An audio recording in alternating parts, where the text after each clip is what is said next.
Hey Indiegogo! It's Angela and Jess here for the campaign trail, Farm for the Future campaign. And today is my birthday, and Jessie was so kind to build me a compost for my birthday. I just want to tell you a little bit more about it. So this here is 12.5 gauge galvanized wire mesh that cost about $12 in materials, and it took about 2 minutes to make, right Jess? Great. And he built a hot compost today, and the difference between a hot compost and a cold compost is a hot compost is like a batch process. You build it all in one day, you gather all your materials, and you do it all at once, and it gets really hot really quick, and you have a finished product in about 2 months, 2 to 3 months.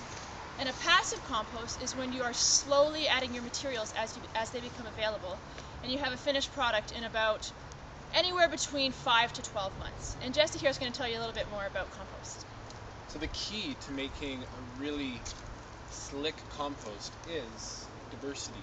Diversity in materials and diversity in size of materials.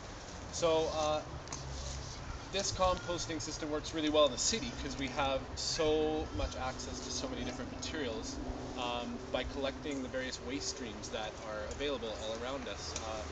In here we have coffee grounds and coffee chaff from Yuko's coffee store right over here.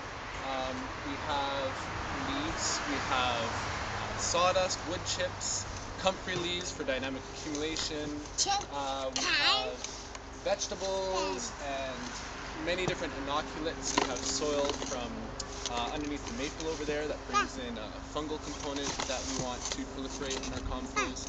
And we have chicken, which will really spice things up and help the system get really hot. There's grass clippings and a lot of sweat, a little bit of blood. So yeah, the compost is built. It took us about 2 hours to actually formulate everything together, but it'll be really hot within about 2 days, and in a week we'll flip it once it gets up to about 140 degrees. And we'll probably flip it one more time after that, and yeah, we'll have a great pile of compost to use for our starts in the spring. And what else is really exciting is that this composting system is one of our perks. There's only 4 left to claim, so if you want a compost built this winter and a whole yard of fresh compost soil to use in the spring, you can just visit www.indiegogo.com/farmforthefuture. And I don't know if you're all wondering like what Angela will want for her birthday. And I know it's tough to think about, but you know what you can do? You can just donate to this campaign.